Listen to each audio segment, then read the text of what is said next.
Hello বন্ধুরা, ইরাবতীর চুপকথা সিরিয়ালের সর্বশেষ আপডেট ও অগ্রিম আপডেট জানতে এক্ষুনি আমাদের চ্যানেলটি সাবস্ক্রাইব করে ভিডিওটি দেখতে থাকুন। বর্তমানে দেখা যাচ্ছে আকাশের বাড়িতে চলছে একের পর এক মুখোশ উন্মোচন। ঝিলাম, রানা ও তার স্ত্রী হাতে নাতে ধরা পড়েছে ইরাবতীর কাছে এবং ইরাবতী প্রমাণ করে দেয় সবার সামনেই এরাই সবকিছুর মূলে রয়েছে। কিন্তু আকাশ মানতে নারাজ যে সে এতদিন ঝিলামের মেয়েকে বড় করেছে। পরবর্তীতে সেই নার্স এসে সবকিছু খুলে বলে এবং ঝিলাম খুব কান্নাকাটি করে তার মেয়েকে জড়িয়ে ধরে, কিন্তু তার মেয়ে তাকে সরিয়ে দেয় এবং তিস্তাকে বলে, মা, আন্টিটা কে? আমাকে বারবার জড়িয়ে ধরছে কেন? এরপর ঝিলাম আরো বেশি কান্নাকাটি করে এবং সে বলে, এটাই আমার পাপের শাস্তি। আজ আমার মেয়েই আমাকে চিনতে পারছে না। আমি আবার সবকিছু নতুন করে শুরু করব, তবে তার আগে আমি নিজের পাপের শাস্তি ভোগ করতে চাই।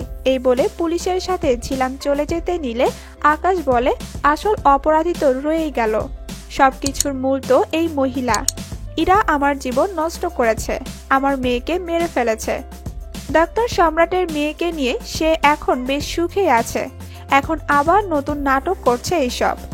ও একটা খুনি। তখন বাড়ির অন্যরা আকাশকে নিষেধ করলেও সে ইরাকে অনেক অপমান করে। পরবর্তীতে ইরা খুব রেগে গিয়ে আকাশকে বলে, আপনার সত্যটা জানার কোনো অধিকার নাই। সত্যটা না জেনে আমাকে অপবাদ দিয়েই যাচ্ছেন। এমন অবস্থায় শেষ হলেও আগামী পর্বে দেখা যাবে ইরা আকাশকে বলবে, আরুষি ডাক্তার সম্রাটের মেয়ে হতে যাবে কেন? আমি তো বিয়েই করিনি। আমি সবসময় আপনার আশায় ছিলাম, আর আরুষি আপনারই মেয়ে। এই শুনে আকাশ অবাক হয়ে যাবে এবং আরুষির কথা চিন্তা করে খুব কান্নাকাটি করবে। অবশেষে দেখা যাবে মিল হবে বাবা মেয়ের। তো বন্ধুরা, ভিডিওটি কেমন লাগলো কমেন্ট করে জানিয়ে দিন। ভালো লাগলে লাইক ও শেয়ার করুন। সিরিয়াল আপডেট সবার আগে পেতে আমাদের চ্যানেলটি এক্ষুনি সাবস্ক্রাইব করুন।